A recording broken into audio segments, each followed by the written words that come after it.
mmoja wa wanafunzi wangu, nitaweka hapa chati. Yeye ni mtu ambaye alipata matokeo kwangu, amesaidia mke wake, alikuwa na matatizo ya muda mrefu ya tumbo, gesi, ni kila kitu. Alikuwa hawezi hata kufunga sunna. Huwa ananipost sana status. Si yake no. Jana amenitumia message hiyo. Nitakuja kuiweka hapa. Nadhani iweke taratibu, isome taratibu. Amenitumia voice note ya kama dakika 11. Lakini nitakwambia kifupi tu alichomjibu. Kama wewe kusema kuhusu dati, fanya kivyako. Okay? Just share tu, simlazimishe mtu. Na sipendi sana kuongelea mambo ya dini. Kwanza nimeyapenda sana majibu. Kwa hii ndio message ya ule shehe ambayo amemjibu, alimtumia huyu mwanafunzi wangu, lakini mwanafunzi wangu alimtumia message, voice note ya sekunde ya dakika 9 kama nilivyosema, na nyingine mbili kama 11. Alimwambia tu vizuri, akasema mjibu akasema hujamuelewa na maanisha nini. Na bila kumuelewa unachokisema basi utakiona kiko sahihi. Na naona kama alimwambia neno la utani hapo, umedandia treni kwa mbele. Anasema kufunga kwa Uislamu tunafungwa maji, hatutaki kunywa maji. Lakini mbona mwalimu anasema kufunga tu nywe maji? Kwa itimisi hiyo ni funga ya Uislamu na funga naosema mimi actually mwambie iko tofauti. Okay? Akasema wali, akazungumzia vitu kama wali, ugali, vitu vyote vinasababisha maradhi kama vidonda vya tumbo, gesi na vitu kama hivyo.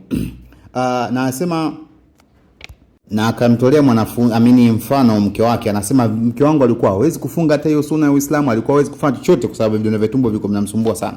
Alikuwa na matatizo mengi sana. Okay? Kwa hiyo akaanza utaratibu wa kufuata na chikisema, baada yeye ulimsaidia. Kwa hiyo akamfuatia na mke wake pia naye. Sasa mke wake anaweza kufunga kwenye ile sunna kabisa kama unaofunga Waislamu wengine. Okay? Anasema ni vitu hizi tu, akamueleza ni kama unaofuata utaratibu wa daktari kwambia usile sukari, unaacha kula. Kwa nini mtu anakusaidia mtandaoni na anasema anaenda kinyume na dini? Okay? Akazungumzia vile kwa dini na nafasi yake na mambo mengine ya afya na nafasi yake. Okay? Anasema yeye ana watu zaidi ya 10-15 wanaofuata muongozo wanaosema na wamepona kabisa.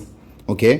Kwa hiyo akazungumzia kama akamuinsist, akamwambia kama unaweza kufuata, fuata. Kama uwezi unaweza ukaachana nayo. Yaani kama unahisi uko sahihi, hayuko sahihi, unaweza ukaachana nayo. Lakini kama mnavyoona, hiyo ndio changamoto ya shehe. Kanitoa sana maana sijui chochote kuhusu funga and everything. Lakini kama alivyosema Mselema, funga wangu ameniambia watu wanaweza kunywa maji and stuff, kunywa green tea. Sasa sijui kama funga gani ya Kiislamu inaingiliana hivyo.